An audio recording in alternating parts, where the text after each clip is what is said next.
Oke, assalamualaikum warahmatullahi wabarakatuh. Waalaikumsalam warahmatullahi wabarakatuh. Selamat pagi teman-teman. Pagi. Oke, sepertinya nampak semangat sekali ya. Mungkin ini teman-teman udah pada sarapan belum pada pagi hari ini? Sudah. Alhamdulillah. Kalau saya sih belum sarapan.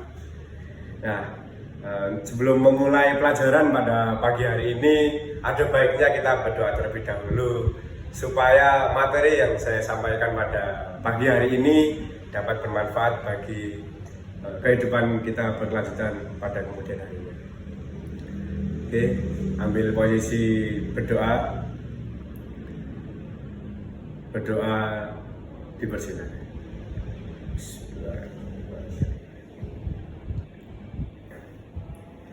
Doa tidak dibatasi.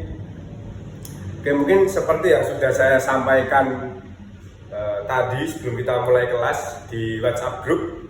Jadi pada pagi hari ini tuh kita akan membahas tentang ruang lingkup administrasi kepegawaian. Dan saya juga sudah memberikan contoh modulnya di WhatsApp group. Mungkin dari teman-teman bisa dibuka dulu WhatsApp grupnya, sekalian dibuka modulnya.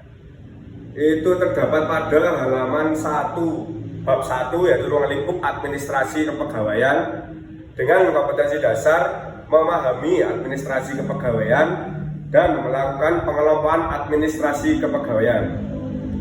Oke, dari teman-teman udah pada buka modulnya belum? Sudah. Oke, mungkin langsung saja ya, ini kita buka materinya. Nah, di atas ini teman-teman, di atas yang A ini, yang memahami administrasi. Nah, di atas itu ada sedikit ringkasan tentang mengenai administrasi kepegawaian. Nah, mungkin sedikit akan saya bacakan. Jadi, administrasi kepegawaian pada dasarnya merupakan proses paling dasar dalam pengumpulan informasi yang berhubungan dengan sistem kepegawaian. Nah, dalam hal ini dilakukan dengan pengumpulan informasi yang berhubungan dengan kelengkapan atau perlengkapan dari administrasi umum yang berhubungan dengan orang per orang atau personal. Lalu administrasi kepegawaian dalam instansi pemerintah itu tidak dapat dilepaskan dari kegiatan administrasi secara keseluruhan. Nah, lingkup kegiatan administrasi kepegawaian antara lain penerimaan, penempatan, pengembangan, dan pemberhentian tenaga kerja dalam rangka memenuhi kebutuhan organisasi sesuai dengan tujuan yang telah ditetapkan sebelumnya. Oke, mungkin dari teman-teman tadi ada yang sudah baca sedikit-sedikit tentang modul yang saya sharing tadi? Sudah. Oke, nah di sini kan ada memahami administrasi, dan berikut disajikan beberapa pendapat para ahli. Nah, dari kelima ahli yang sudah ditulis di modul ini, dari teman-teman tadi udah yang paling hafal nih dari mana nih, yang dari kelima orang ini? Dari Sondang P. Siagian. Baik, betul, itu atas nama si Ilham. Mungkin bisa dijelaskan sedikit tentang Sondang P. Siagian itu, penjelasan mengenai administrasi itu kayak gimana? Menjelaskan administrasi adalah keseluruhan dari proses kerja sama antara dua orang atau lebih yang didasarkan atas rasionalitas tertentu untuk mencapai tujuan yang telah ditentukan sebelumnya. Oke, udah teman-teman udah cukup dipahami ya dari kelima pendapat para ahli ini. Sudah disebutkan salah satu dari Mas Ilham tadi, yaitu tentang Sondang P. Siagian, itu yaitu menjelaskan administrasi adalah keseluruhan dari proses kerja sama antara dua orang atau lebih didasarkan atas rasionalis tertentu untuk mencapai tujuan yang telah ditentukan sebelumnya. Nah, mungkin dari teman-teman ada yang ingin menambahkan lagi dari kelima para ahli tersebut? Tidak. Oke, mungkin nggak usah terlalu hafal banyak-banyak lah tentang para ahlinya. Ujung-ujungnya juga kita sendiri yang harus memahami penjelasan administrasi itu sendiri. Oke, selanjutnya yaitu memahami tenaga kerja. Jadi di sini nih, berdasarkan UU nomor 13 tahun 2003 bab 1 pasal 1 ayat 2 menyebutkan bahwa seseorang tenaga kerja merupakan seseorang yang mampu melakukan sesuatu pekerjaan untuk menghasilkan barang atau jasa dalam memenuhi kebutuhannya sendiri atau masyarakat sekitar. Nah, secara keseluruhan penduduk dalam suatu pemerintahan atau negara itu memiliki dua kelompok, yaitu tenaga kerja dan bukan tenaga kerja. Usia ditentukan oleh pemerintah Indonesia berumur 15 sampai 64 tahun. Nah, dari range usianya ini kan 15 sampai 64 tahun ya teman-teman. Berarti kalau usianya teman-teman di sini kira-kira pada umur berapa sih di kelas ini? 14 tahun. Waduh, udah sekali ya 14 tahun ya. Udah SMK masih 14 tahun ya. Mungkin yang lain deh, selain yang 14 tahun deh. Ada mau tanya dikit banget ini. 20 tahun. Waduh, 20 tahun ketuaan itu. Ya rata-rata mungkin saya patok 16 sampai 17 tahun lah ya. Nah itu berarti udah termasuk umur yang bisa bekerja menurut UU nomor 13 tahun 2003 bab 1 pasal 1 ayat 2. Nah, mungkin dari teman-teman di sini ada yang pernah mencoba mencari pekerjaan dan atau menjadi pegawai di suatu perusahaan atau toko. Udah pernah sih. Nah, mungkin bisa diceritain dikit pas si Ilham ini kira-kira kamu kerja kemarin tuh di umur berapa terus ngapain ya itu Mas? Saya awal kerja di umur 16 tahun. 16 tahun itu ya cuman kayak kita kerja kayak buruh gitulah. Kita simpel-simpel aja kerja di bidang makanan sih, kayak jaga warung ataupun apa gitu. Emang itu yang paling mudah sih menurut buat umur range-nya umur 15 sampai 20 tahun itu emang kita kalau kerja itu ya enggak yang pokok banget. Yang penting kita dapat cuannya biar tambahan duit jajan. Bener nggak Mas Ilham? Betul sekali. Oke, mantap. Nah, kita mungkin bisa lanjut ke halaman berikutnya yaitu di halaman 3. Nah, ini ada gambar seminar kesiapan tenaga kerja Indonesia tahun 2019. Nah, di sini penjelasannya yaitu kebutuhan akan tenaga kerja dapat disebut sebagai kesempatan kerja. Nah, kesempatan kerja adalah suatu keadaan yang menggambarkan terjadinya lapangan kerja atau pekerjaan untuk diisi pencari pekerja. Kesempatan kerja di Indonesia dijamin dalam UUD 1945 pada pasal 27 ayat 2 yang berbunyi tiap-tiap warga negara berhak atas pekerjaan dan penghidupan yang layak. Nih, seperti gambarnya yang udah di modul ya teman-teman nih. Ini mungkin salah satu seminar kesiapannya biar ya kita kerja itu nggak cuma sekedar kerja, kita kerja itu juga harus ada jenjang karirnya biar nanti kita nggak stuck di satu posisi yang membuat kita tuh berada di titik bawah terus gitu kan.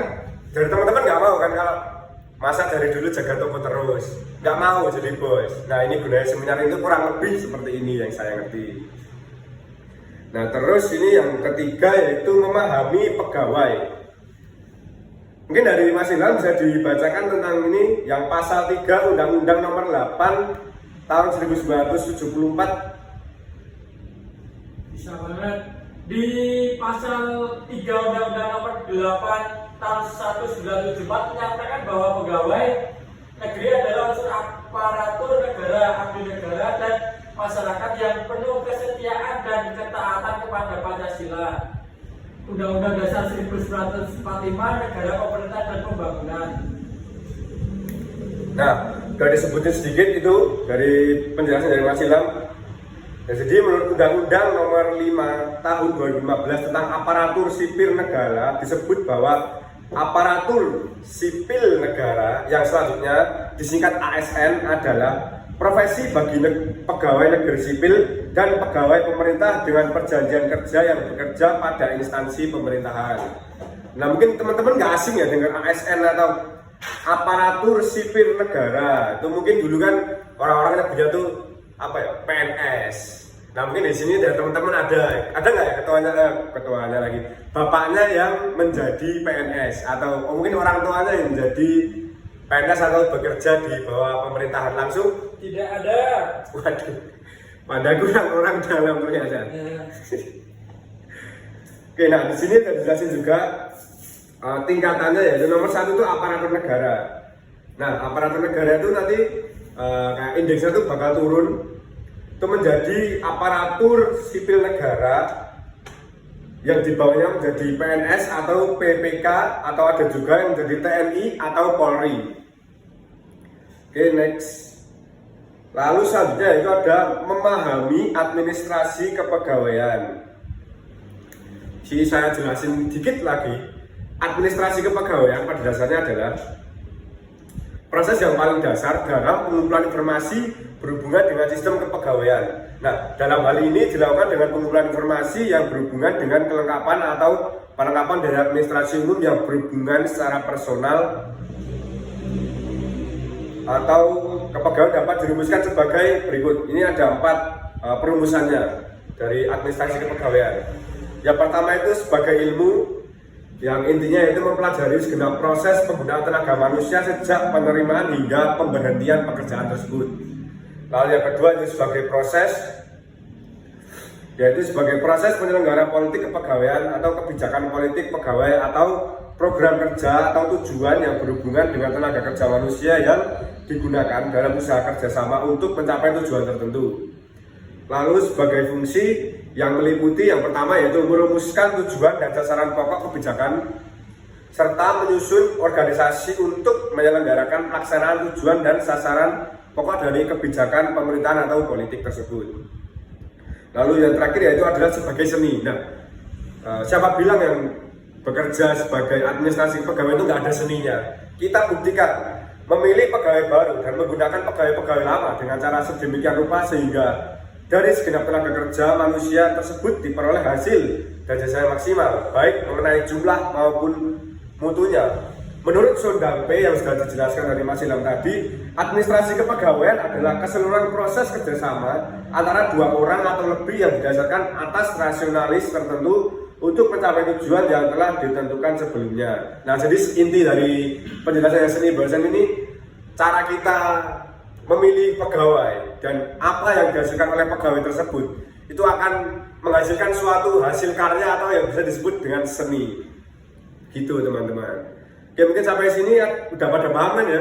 Paham. Baik, kalau udah masih pada paham, lanjut lagi. Nah, ini ada prinsip-prinsip kepegawaian. Nah, yang pertama itu prinsipnya ada prinsip kemanusiaan. Jadi prinsip kemanusiaan di sini yaitu apabila suatu pegawai sudah melaksanakan tugas dengan baik, lalu kita juga harus memberikan waktu istirahat atau cuti atau tunjangan yang baik pula supaya pegawai tersebut tetap nyaman dalam melaksanakan pekerjaan yang kita berikan. Yang kedua yaitu prinsip demokrasi. Di prinsip demokrasi ini di Indonesia terutama itu kebanyakan masih belum terlaksana dengan baik karena mempunyai bawahan yang mempunyai sarana untuk berpendapat, namun biasanya tetap saja kurang diperhatikan. Jadi intinya kayak dari bawahan sendiri itu udah banyak protes ke atasannya, tapi dari atasan sendiri itu tetap cuek ke bawahan tersebut dengan anggapan bahwa ya kamu pegawai berarti kamu harus manut bos, apapun yang saya minta harus kamu turuti. Yang selanjutnya yaitu ada prinsip komando. Nah, prinsip komando ini berarti ada pimpinan yang mengarahkan dan lebih baik komandonya tunggal agar fokus pada tujuan perusahaan. Pelaksanaan prinsip komando dapat berjalan dengan baik dengan pimpinan dari setiap bidang harus tunggal dan tidak boleh pimpinan bidang A memberi perintah kepada bawahan pimpinan bidang B. Jadi kalau misalnya kita jadi manajer di suatu perusahaan, nah mungkin tugas kita itu hanya di bagian marketing, kita nggak boleh ikut campur. Misal kalau kita ngurusin di desain, padahal kita harusnya tuh ngurusnya di marketing tentang penjualan. Nah itu contohnya teman-teman. Nah oke, yang selanjutnya adalah fungsi administrasi kepegawaian. Jadi fungsi administrasi kepegawaian sendiri adalah manajerial dan fungsi operatif. Fungsi manajerial di sini berkaitan dengan pekerjaan atau pikiran yang meliputi perencanaan, pengorganisasian, pengarahan, dan pengendalian pegawai. Nah, sedangkan fungsi operatif sendiri itu berkaitan dengan kegiatan-kegiatan fisik yang meliputi pengadaan, pengembangan, kompensasi, integrasi, pemeliharaan, dan pemensiunan pegawai.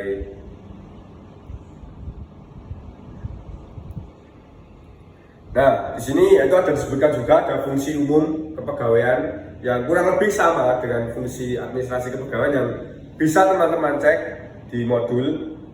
Yang pertama itu kan perencanaan pegawai ya sama, pengorganisasi pegawai sama. Mungkin untuk penjelasan lebih detailnya mungkin nanti teman-teman bisa baca ya, ini karena panjang sekali dan durasinya mungkin tidak akan cukup kalau saya jelaskan. Nanti saya akan prepare pada teman-teman itu tentang fungsi administrasi kepegawaian dari teman-teman mohon dibaca, dan minggu depan saya minta untuk satu-satu menyampaikan menurut pemahaman kalian fungsi umum administrasi kepegawaian itu seperti apa. Nah, nih yang terakhir itu tentang ruang lingkup administrasi kepegawaian.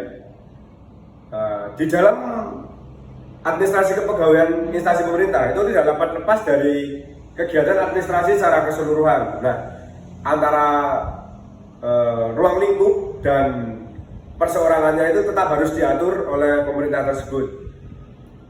Nah, jadi berikut adalah kegiatan administrasi kepegawaiannya. Yang pertama itu adalah staffing, yang kedua yaitu pembinaan, yang ketiga hubungan kepegawaian, yang keempat latihan dan pengembangan, yang kelima kompensasi, yang keenam komunikasi, yang ketujuh organisasi, yang kedelapan administrasi, yang kesembilan kebijakan kepegawaian dan pelaksanaannya,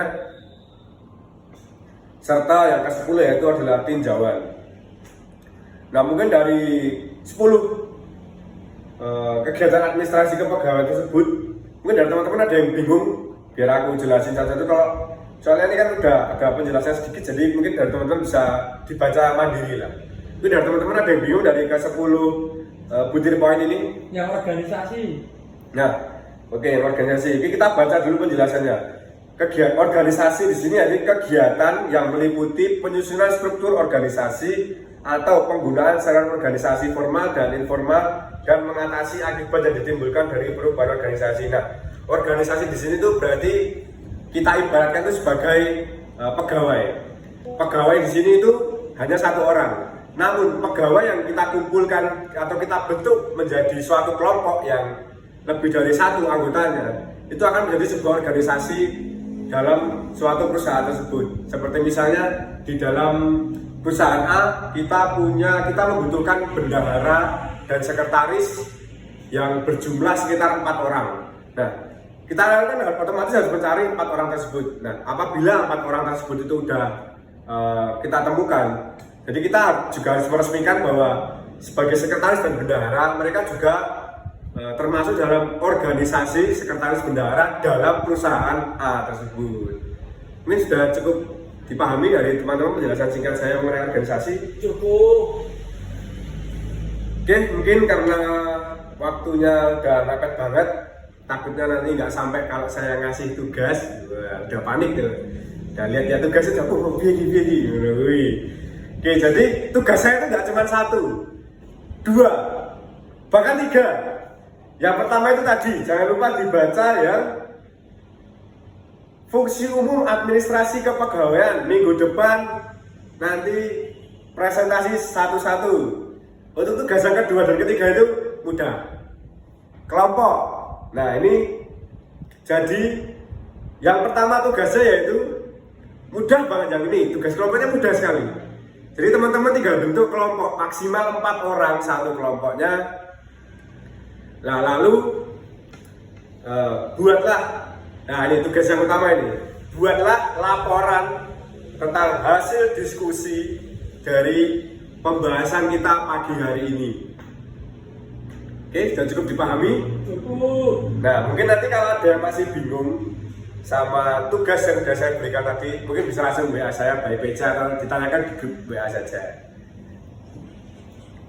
Oke, mungkin sekian dari materi administrasi ruang lingkup kepegawaian pada pagi hari ini. Mungkin apabila saya banyak salah kata, mohon dimaafkan. Semoga ilmu yang saya sampaikan pada pagi hari ini bermanfaat bagi teman-teman. Sebelum kita tutup, marilah kita berdoa terlebih dahulu. Berdoa, persilakan. Alhamdulillahirrahmanirrahim. Amin. Berdoa jangan dibatasi. Oke, saya cukupkan mata pelajaran pada pagi hari ini. Semoga teman-teman tetap belajar biar nggak lupa. Jangan lupa deadline-nya seminggu dari sekarang. Jadi ya dikerjakan juga kelompokan. Siap. Baik, mungkin itu aja yang dapat saya ajarkan pada pagi hari ini. Oke, mungkin dari teman-teman boleh sambil beres. Saya juga tak keluar kelas duluan. Oke, teman-teman, terima kasih. Assalamualaikum warahmatullahi wabarakatuh. Waalaikumsalam warahmatullahi wabarakatuh.